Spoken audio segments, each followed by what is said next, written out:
बुरा लगता है भाई, आप लोग भी जानते हो, दिल से लगता है भाई, आप समझ ही सकते होंगे।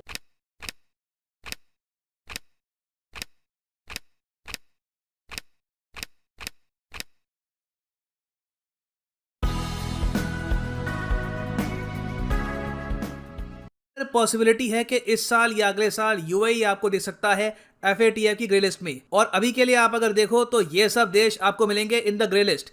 पाकिस्तान तो ऑफ कोर्स यहाँ पर है ही सदाबहार एफएटीएफ मेंबर। जलवा है हमारा।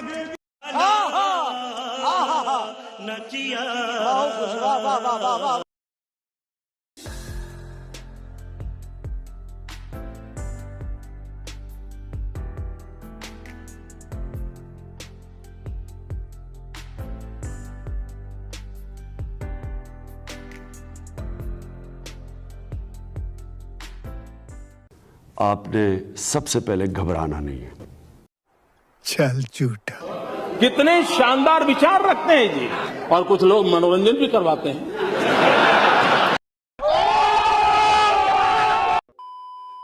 फिर ये बात करते हैं कल्चरल इन्फ्लुएंस की।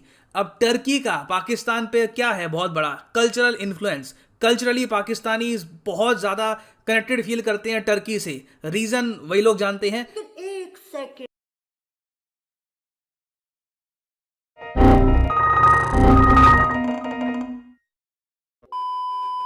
मैं चाहता हूं एक बार ना आप सोचें कि बाकी जो सोलोमन आइलैंड्स की कंट्री है उन्होंने चाइना से क्या मांगा होगा कि देखिए आपके लिए हमने ताइवान के साथ रिलेशंस तोड़ दिए, अब आप हमको उसके बदले क्या देंगे। देखो इन लोगों ने चाइना से मांग लिए 100 बिलियन यूएस डॉलर।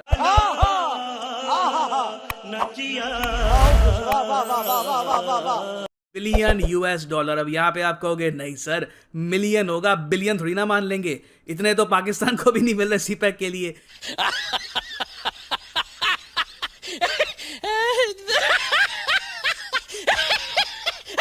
ये लोग बस एक छोटा सा देश 7 लाख की आबादी का 100 बिलियन डॉलर्स मांग रहे हैं फ्रॉम चाइना। तो इसका आंसर है हाँ बिल्कुल, ये कोई स्पेलिंग मिस्टेक नहीं है। यहाँ पर आप वेरियस आर्टिकल देखोगे हर जगह आपको यही मिलेगा। और एक्चुअली ऑस्ट्रेलियन मीडिया ने तो जो लेटर सोलोमन आइलैंड्स की सरकार ने भेजा है चाइना को, ये भी लीक करवा दिया था। ये जो चिट्ठी है ये मैं आपको दिखाता हूँ, बहुत ही फनी चिट्ठी है। तो यहाँ पे आप देख पाओगे नवंबर 2019 की चिट्ठी। मैंने ये चिट्ठी देख के ही सोचा होगा कि अब ये इमेज बन गई है हमारी कि दुनिया अब ये मानती है कि नए नए पैसे आए हैं इनके पास जिंदगी में पहली बार, आंखें बंद करके इधर उधर जिसको भी लोन चाहिए होता है बांटते रहते हैं। अब छोटे छोटे जो देश है वो भी खुला कहते हैं कि 100 बिलियन डॉलर्स दो हमको। तो खैर चाइना ने ऑब्वियसली इतना पैसा नहीं दिया, एंड में सोलोमन आइलैंड्स को पकड़ा दिया। आई एम सॉरी बाबू।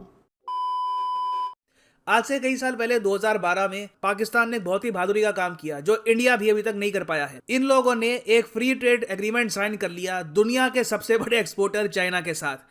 इसके पीछे क्या लॉजिक था मुझे पता नहीं। आई मीन ज्यादातर आप एक्सपेक्ट करते हो कि मैं समझाऊंगा कि इन्होंने उस वक्त क्या सोचा था, मगर ये एक बहुत ही फूलिश डिसीजन था, नहीं करना चाहिए था, हम लोग भी नहीं करते।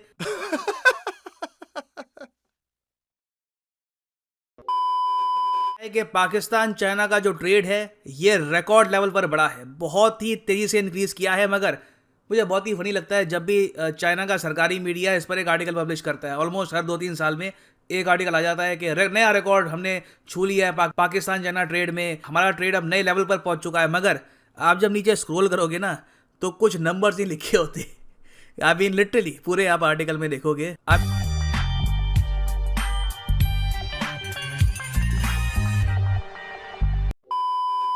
तो रिसेंटली जो बाइडेन ने अपनी प्रेसिडेंसी का सबसे ब्रेव डिसीजन लिया है। इन्होंने डिसाइड ये कर लिया है कि अब चाइना का जो सिंगचांग रीजन है वहां से कुछ भी इंपोर्ट यूएस नहीं करेगा, क्योंकि वहां पर उइगुर मुसलमानों का हो रहा है जेनोसाइड। इनिशियली लग रहा था कि शायद जो बाइडेन इस बिल पर साइन ना करे, मगर स्लीपी जो इस बार इतने स्लीपी नहीं रहे और इन्होंने साइन कर दिया है।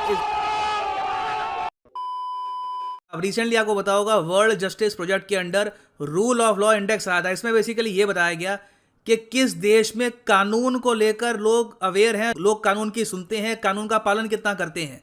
उसमें इंडिया की रैंक मैं कहूँगा ख़राब थी। ओवरऑल आप अगर देखोगे इंडिया की यहाँ पर रैंक आई थी 79। यहाँ पे आप देख पाओगे ये थी इंडिया की रैंक। पाकिस्तान की रैंक बहुत ही शॉकिंग थी। पाकिस्तान की रैंक आप अगर देखोगे तो थी 130। अब यहाँ पे आप कहोगे अच्छा 180 कंट्रीज में से 130, तो इसका आंसर है नहीं, 139 कंट्रीज में से 130 रैंक है। पता है ना आप सबको। आपने सबसे पहले घबराना नहीं है।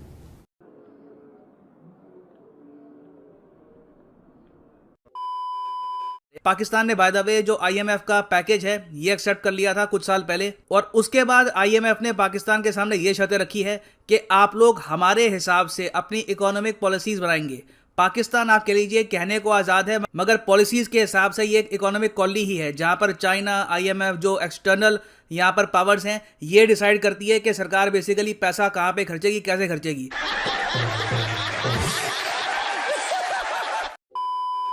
एक इंटरेस्टिंग बात ये हो रही है कि जिस तरीके से जापान में जो विल ऑफ पीपल है वो सुनी जा रही है, पाकिस्तान में भी रिसेंटली यही हुआ है। पाकिस्तान में भी आप अगर देखो जो विल ऑफ पीपल है वो यही है कि चाइना के डिफेंस में आओ, चाइना ने हमारा खूब साथ दिया है, तो जब दुनिया आज के समय चाइना का बॉयकॉट कर रही है ओलंपिक्स का, पाकिस्तान को डिफेंस में आना चाहिए, और पाकिस्तान ने ऐसा कर भी दिया।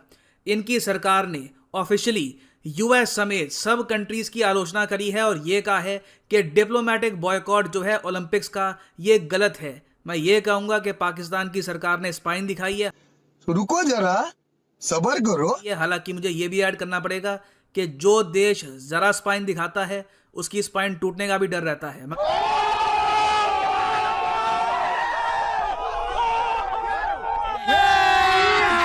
अभी मजा आएगा ना भिड़ो।